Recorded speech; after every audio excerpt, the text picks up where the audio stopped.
കഴിഞ്ഞ ദിവസം മുതൽ കിട്ടിയ ഒരു ചങ്ങാതിയാണ് ഈ ഒരു ചങ്ങാതി. ഈ പൂച്ച കഴിഞ്ഞ ദിവസം അല്പം ഭക്ഷണം കൊടുത്തതിൻ്റെ ഒരു സൗഹൃദമാണ് ഈ ഒരു പൂച്ച നമ്മളോട് പ്രകടിപ്പിക്കുന്നത്. കഴിഞ്ഞ ദിവസം ഞാൻ ജോലി കഴിഞ്ഞ് വരുന്നതിനിടെ ഈ ഒരു പൂച്ചയെ കണ്ടപ്പോൾ എൻ്റെ കയ്യിലുണ്ടായിരുന്ന ഭക്ഷണത്തിൻ്റെ ഒരു വിഹിതം ഞാൻ ഇതിന് കൊടുത്തു. അതിനുശേഷം എൻ്റെ കൂടെ തന്നെയായിരുന്നു ഈ പൂച്ച. ഞാൻ വെറുതെ ഇരിക്കുന്ന സമയത്തൊക്കെ എൻ്റെ കാലിൻ്റെ അടിയിലൊക്കെ വന്ന് ഇങ്ങനെ ചൊറഞ്ഞ് കളിക്കുന്ന ഒരു പൂച്ച.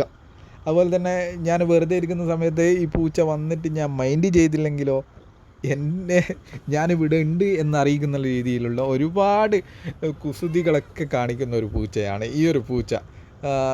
എന്തായാലും മനുഷ്യനേക്കാൾ എത്രയോ സ്നേഹമുള്ള വർഗ്ഗങ്ങളാണ് ഈ പൂച്ച എന്നുള്ള കാര്യത്തിൽ എനിക്ക് മനസ്സിലായി.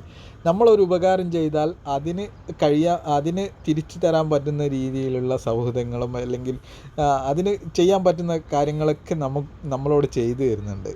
ഞാനിപ്പോൾ പുറത്തേക്ക് ഇറങ്ങുന്ന സമയത്ത് എൻ്റെ കൂടെ അതിന് വരാൻ പറ്റുന്ന രീതിയിൽ എവിടത്തോളം വരാൻ പറ്റുമോ അതുവരെ അത് വരുന്നുണ്ട്, എന്നിട്ട് തിരിച്ചിങ്ങ് പോരും. അതുപോലെ തന്നെ ഞാൻ വെറുതെ ഇരിക്കുന്ന സമയത്ത് എൻ്റെ മടിയിലൊക്കെ വന്നിരിക്കുന്ന നല്ലൊരു സൗഹൃദം പുതുക്കുന്ന ഒരു പൂച്ചയാണ് ഈ ഒരു പൂച്ച. ഇപ്പം ഞാനും ഒരു പൂച്ച ഫാനായി മാറി.